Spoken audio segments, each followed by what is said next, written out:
You seem like you purposely want to set up this dichotomy between, oh, this is a blue state and that's a red state, and I don't want to live in that country. I like Florida. I'm with you. And by the way, Bill Maher sat down with Gavin Newsom on Real Time and pressed him on several major issues, especially DEA. Newsom is widely seen as a possible future presidential candidate, which makes this exchange even more interesting. Maher, despite becoming increasingly critical of the Democratic Party, clearly wants to see stronger candidates and more serious answers from its leaders. And in this conversation, he doesn't let Newsom off easy. Maher challenges him directly on day A and forces him to defend his position under pressure. Here's how the exchange played out. Be good at the job. Not this year, we know. No, I know. But he said, I don't think he could win. I don't think he could win. He's too progressive coming from this state and what he's done in this state to win in any southern state, any red state. I disagreed, but no, this is a progressive African-American owned station, and I'm sure they like you, but he doesn't think you can win. What do you say to that if you could win the... Look at the swing states. There's only 8 of them. right. Well, I mean, California is an interesting case study, isn't it? It's the size of 21 state populations combined. Yeah. 2/3 of the state is very deeply red.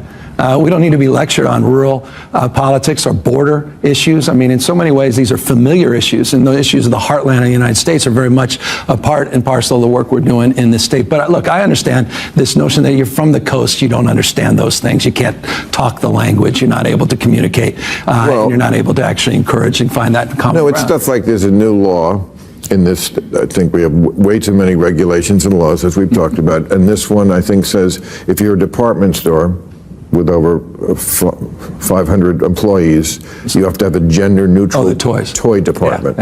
Stuff like that. Yeah, I get it. So you think that's silly? You think that's a silly thing that we too much government there? That's an interesting one because now Newsom goes straight into politician mode because he clearly doesn't think this is silly. Maher does. And judging by the audience reaction, he's not alone. The bigger criticism is that policies like this give government more control over everyday decisions. Newsom defends it by saying department stores supported the move and were already heading in that direction. But Maher's question is simple. If they were already doing it voluntarily, why did California need a law in the first place? The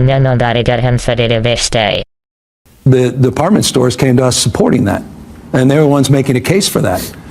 They were making us. They're already moving in that direction. Wanted you to make a law about them? Well, but they supported the legislation. It wasn't legislation that was enacted, that was initiated from my office, but it was legislation that came up with interesting support from the industry itself. But I understand how that's exploited, and good people can disagree. But that's not something we woke up and said, this is a top priority for the state, when we know the top priorities are homelessness, housing, the issues of crime, quality of life, and issues related to regulation and taxes, which are all top of mind. But I get how those things are weaponized. All right. So, one, I got you here, because I live here and I'm not going anywhere. So I just want to make this a better state like everybody else. Amen. And good job this year making it rain. You're welcome. That was my legislative priority. It was looking bad there for a while, and we still don't have enough water in the Colorado River and all this stuff. And then whenever I read, 80% of the water goes to agriculture. Almonds. No one ever asked you about almonds? Oh, I'm going to ask you about almonds. We grow a boatload of almonds. I'm well aware. You know how much water it takes? Many gallons. 1,900 gallons to grow a pound of almonds. Come on, man. Take on big almond. Take on big almond. I mean, it's not like we don't have... That's a staggering number, around 1,900 gallons of water for just 1 pound of almonds. And considering California produces so many of the country's almonds while constantly dealing with water shortages, Maher raises a fair point. Newsom obviously can't control the weather, but California's water policies and agricultural priorities are absolutely something his administration can be questioned about. The water.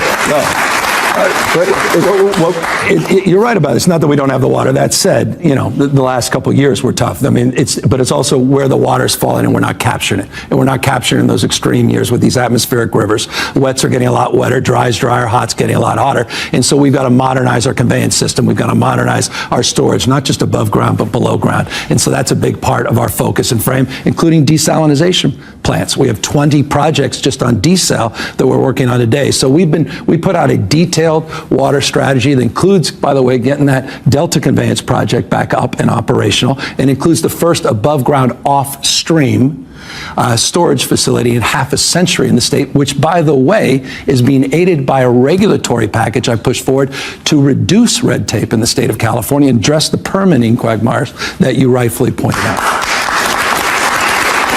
So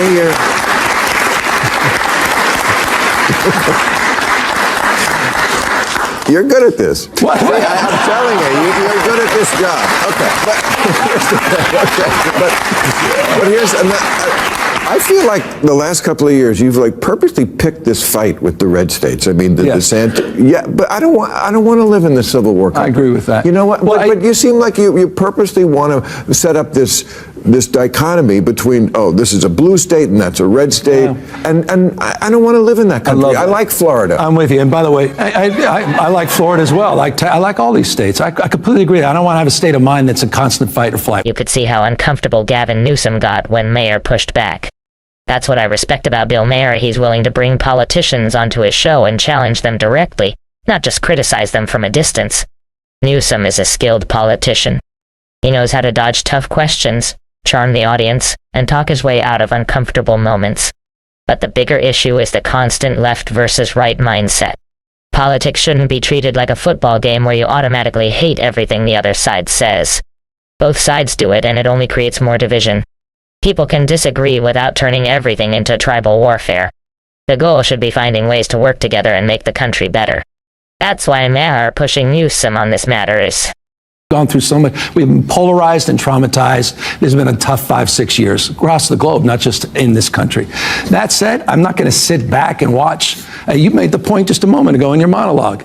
You got folks out there trying to bring us back to a pre-1960s world. America in reverse, rolling back voting rights, LGBTQ rights, women's rights, not just access to abortion, but contraception. I mean, it's a profound and consequential moment. And you could sit by and say, well, I really want to get along, as these guys are rolling back the clock, or you can stand tall and assert yourself. And the reason I started to go into those red states, the reason I started to take on DeSantis, and the reason I started doing ads in these red states is I didn't feel my party was doing enough.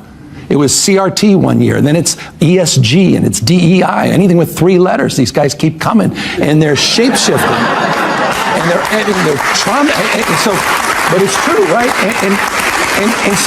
And I just felt there was a little timidity in our party, and I thought we need to call this stuff out. These guys are being on a... Wow, what a pivot by Gavin Newsom. Now he's going after the left for pushing DA and similar policies. But Newsom supported many of those same ideas himself. Now that the political tide has shifted and people like Bill Maher are criticizing them more openly, Newsom suddenly seems eager to distance himself from the very positions he once defended. It feels like he knows what plays well with the real-time audience and is adjusting his message accordingly. Let me know what you think about Bill Maher's exchange with Gavin Newsom. Do you think Newsom will run for president, and if he does, do you think he can win the Democratic nomination?